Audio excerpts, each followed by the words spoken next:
Welcome to the Salmon Runs YouTube. Enjoy the video. In this video, I will show how to register on Bloomberg Terminal step by step.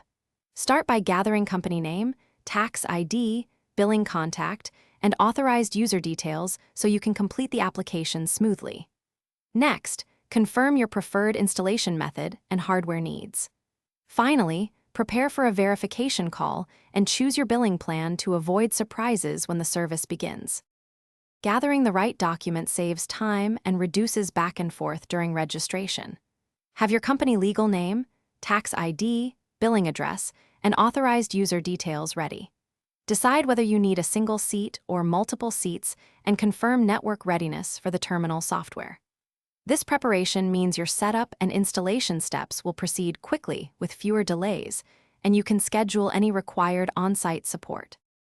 Verification completes your registration and secures account activation, so answer calls and provide requested documentation promptly. Review fees carefully, including monthly subscription, installation charges, and potential hardware costs.